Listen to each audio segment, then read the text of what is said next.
Hey there, and welcome to Jacob's Prog World. Today I'm going to do a contest. Genesis versus Gentle Giant, two of the big prog giants. And what I will do, I compare their each five albums which were released between 1972 and 1976, and I always compare the albums and then tell you the objective and the subjective winner. And this idea is inspired by Glenn Calloway from The Basement, great classic rock YouTuber. He's also in the vinyl community. Check him out, subscribe to his channel. He did that with Yes vs. King Crimson. And so, let's get started with Genesis vs. Gentle Giant. So, we're starting in the year of 1972, when both released albums which are known as classics. So, yeah, Genesis, that's a great album, of course. It's a classic for a reason. The majestic Mellotron intro of Watch of the Sky is very iconic. Also, how that song builds up the tension. Then, the whole album, great flow, sub is ready, very proggy, very interesting parts.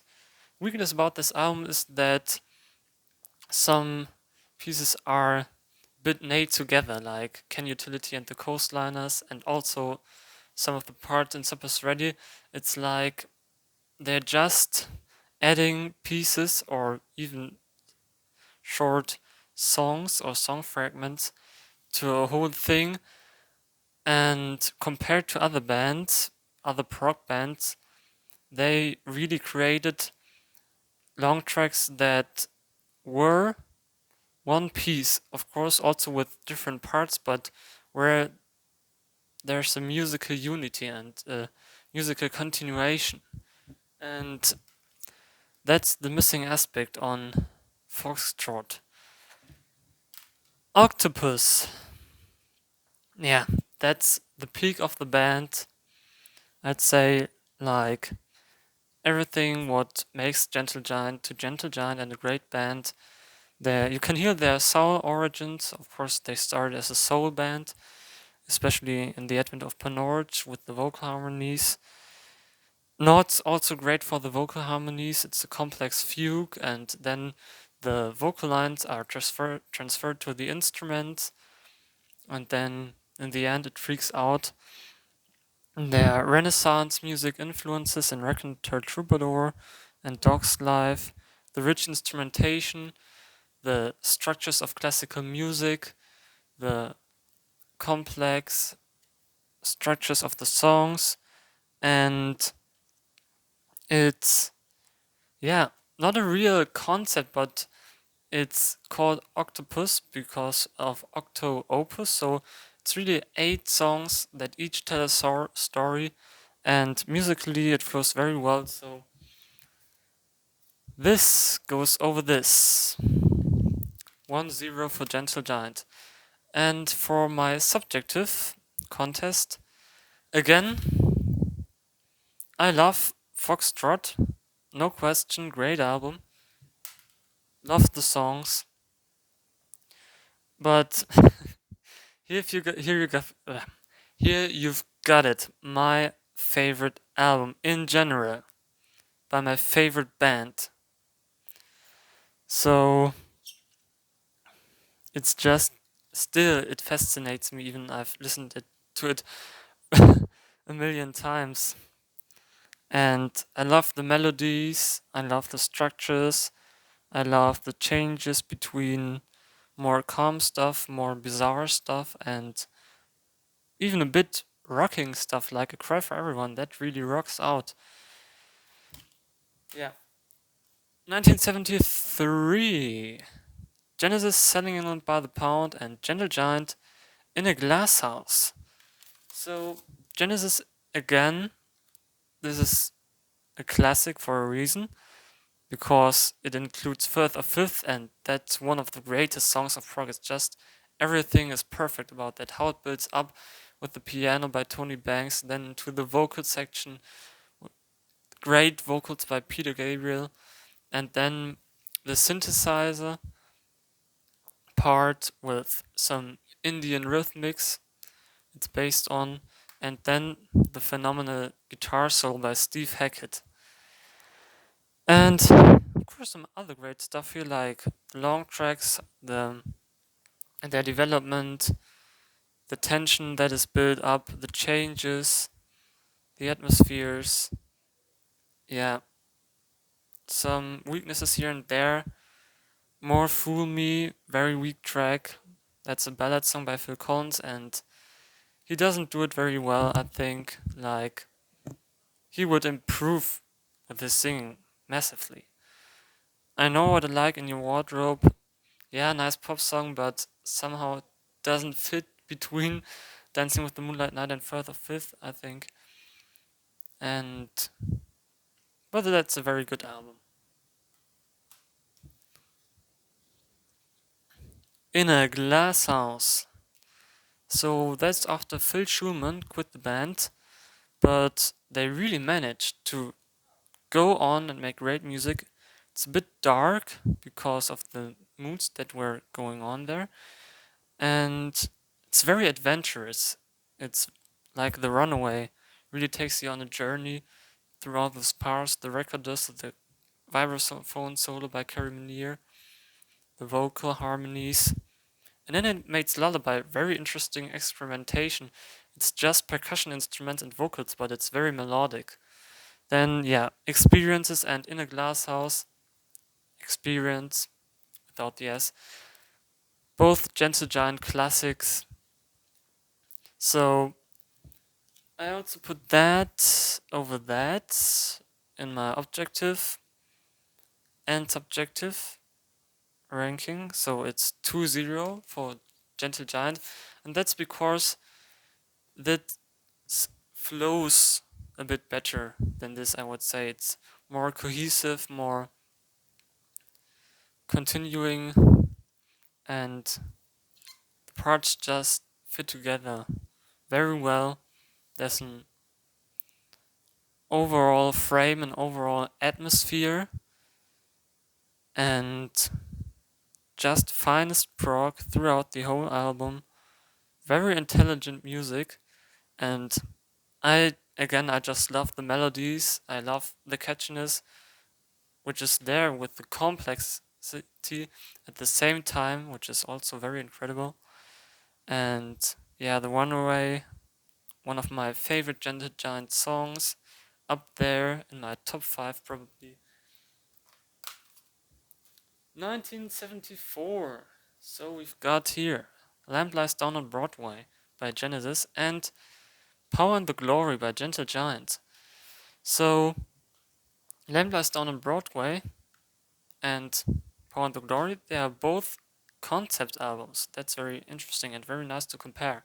So this tells the story of a young New York man called Rail, and he's that typical coolish gang member, graffiti sprayer, and it's a journey through his subconsciousness, and then he experienced different parts, different feelings, different definitions of himself. And yeah, it's very abstract and sometimes maybe a bit hard to follow, but it's really well done. All the lyrics, the whole concept, very philosophical also. And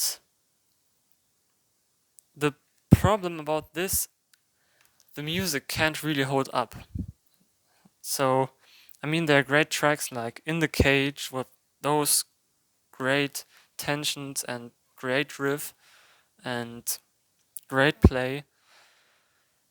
Carpet Crawlers is a nice ballad, very intense.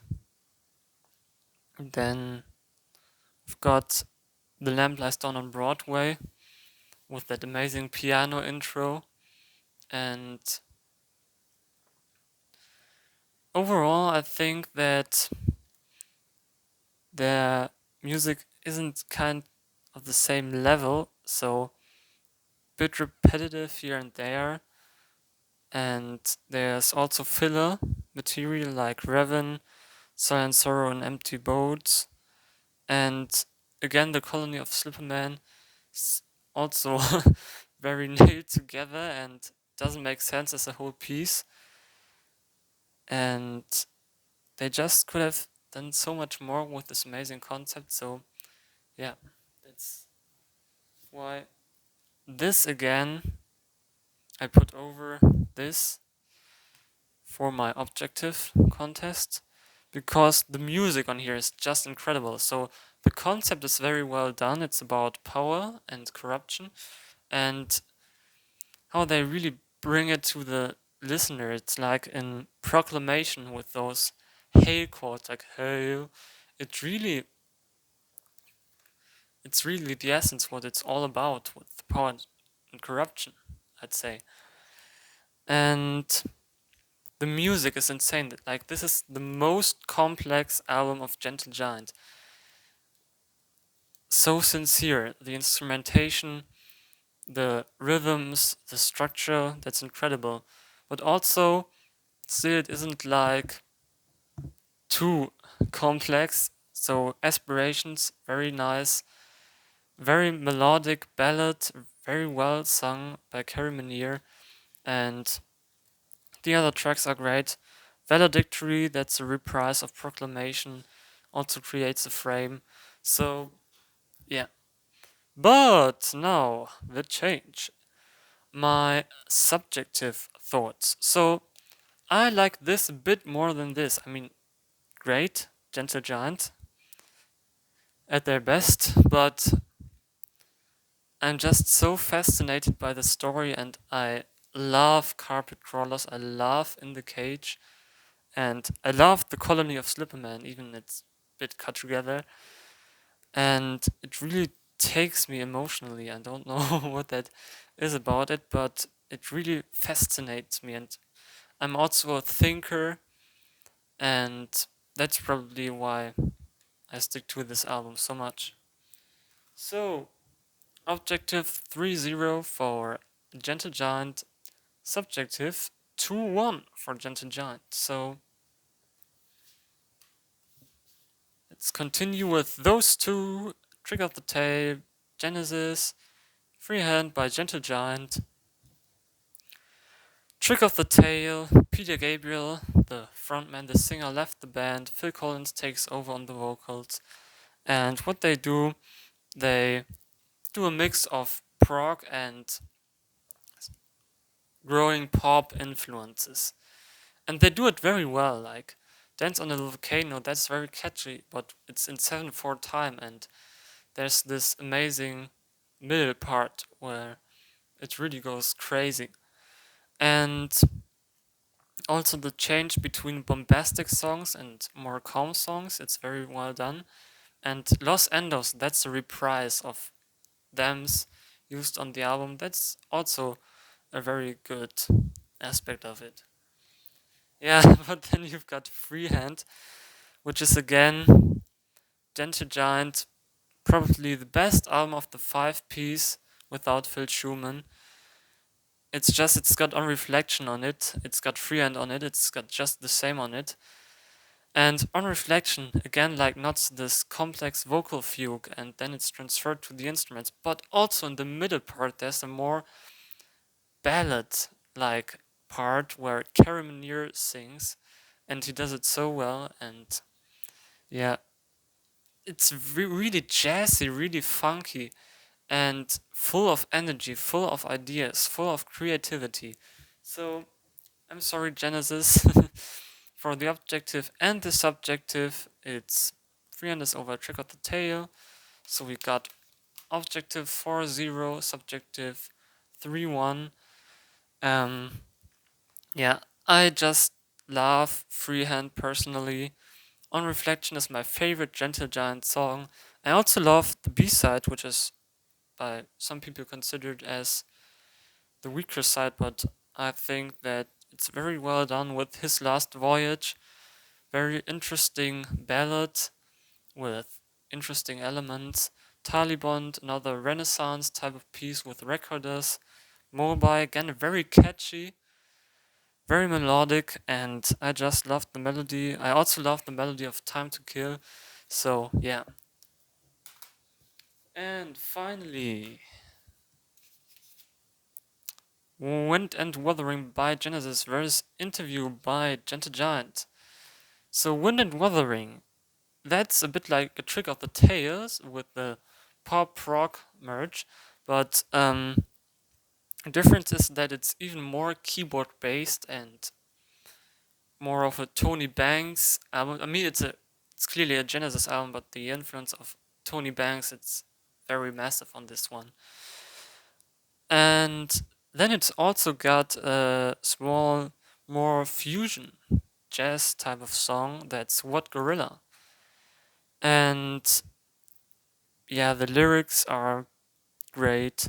Then Blood on the Rooftops, very melodic piece, great guitar by Steve Hackett. And again, bombastic pieces, more calm pieces.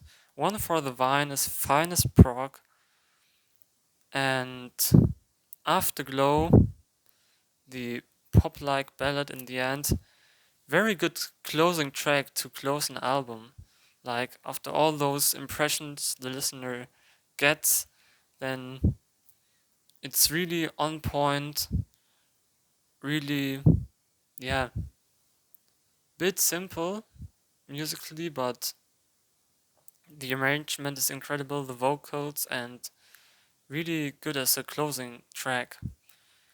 And yeah, 11th Hour of Mars, great. So, Gentle Giant Interview. Again, Gentle Giant in their classic era where they did their best music. But the problem about this is that it was recorded in a very short time, so they didn't have more time.